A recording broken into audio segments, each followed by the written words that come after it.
반갑습니다. 월요일에 주인과 종의 비유에서나 어제의 열처녀 비유나 오늘 달란트 비유나 모두 다시 오실 예수님을 맞이할 준비를 강조하는 내용입니다. 어떤 사람이 타국에 갈 때 그 종들을 불러 자기 소유를 맡김과 같다 하십니다. 비유이긴 하지만 실제로 당시 이런 경우들이 있었을 것입니다. 종들의 각 재능대로 그 소유를 맡기는데 3명의 종들에게 각각 맡깁니다. 한 사람에게는 금 5달란트를, 한 사람에게는 2달란트를, 또 다른 한 사람에게는 1달란트를 주고 떠났습니다. 1달란트는 6,000데나리온이고 1데나리온은 노동자 하루 품삯 정도 된다고 하니 1달란트는 약 20년간의 노동자 품삯으로 생각할 수 있습니다.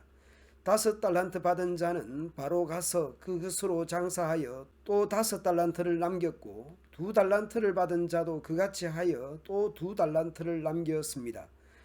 그런데 1달란트 받은 자는 가서 땅을 파고 그 주인의 돈을 감추어 두었습니다.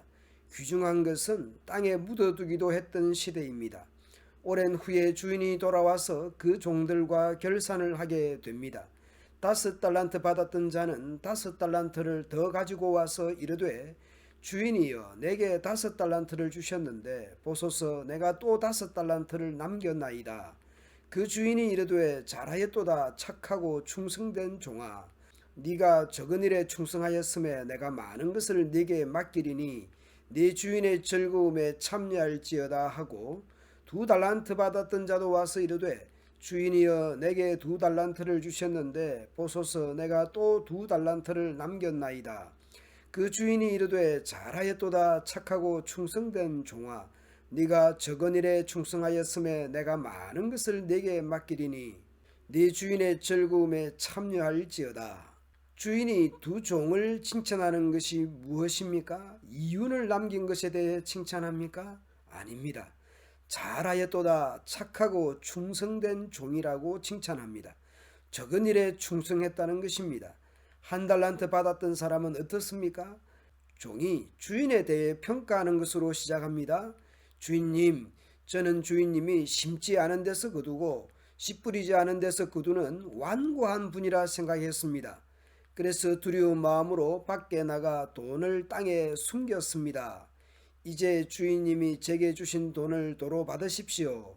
이 종은 2가지 큰 잘못이 있는 것 같습니다. 먼저 주인에 대한 잘못된 평가입니다. 심지도 않고 씨도 안 뿌리고 완고하고 지독하고 굳은 주인으로 평가한 것입니다. 그리고 아무것도 하지 않았다라는 것입니다. 그러니 주인으로부터 어떤 평가를 듣게 됩니까? 이 악하고 게으른 종아, 너는 내가 심지도 않은 데서 거두어 드리고 씨 뿌리지 않은 곳에서 거두어 드린다고 생각했느냐? 그렇다면 너는 내 돈을 은행에 넣어 두었어야 했다. 그러면 내가 다시 돌아왔을 때에 이자와 함께 내 돈을 돌려받았을 것이다. 저 종에게서 돈을 빼앗아 10달란트 가진 종에게 주어라. 이 비유의 결론은 이것입니다. 가진 사람은 더 많이 받아 풍성하게 될 것이고 없는 사람은 있는 것마저 빼앗길 것이다. 저 쓸모없는 종을 바깥 어두운 곳에 던져라. 거기서 슬피 울고 고통스럽게 이를 갈 것이다. 심판인 것입니다. 마태복음 안에서 울며 이를 가는 비슷한 표현들이 여러 군데 있습니다. 어떤 사람들이 이렇게 심판을 받게 됩니까? 아브라함의 자손임네, 율법을 가졌네, 할례를 받았네 하면서 실제로는 말씀과 아무 상관없이 사는 사람들일 것입니다. 또한 모두 넘어지게 하는 것과 불법을 행하는 자들일 것입니다. 악인으로 살아온 자들이 그리 될 것입니다. 예복을 입지 않은 자들일 것입니다.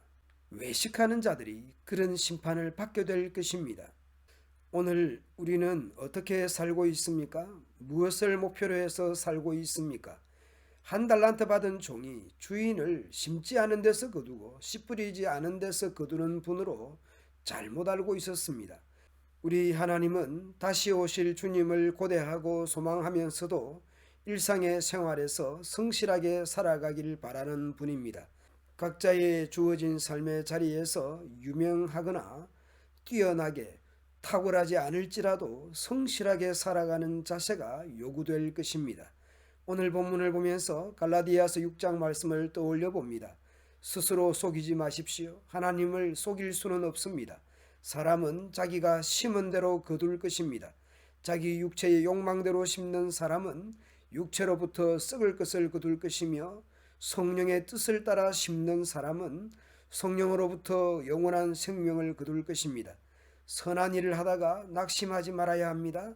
때가 이르면 영원한 생명을 거둘 것이므로 포기하지 말아야 합니다. 기회가 닿는 대로 모든 사람에게 선한 일을 해야 합니다. 특히 믿음의 가정에 그렇게 해야 합니다. 감사합니다.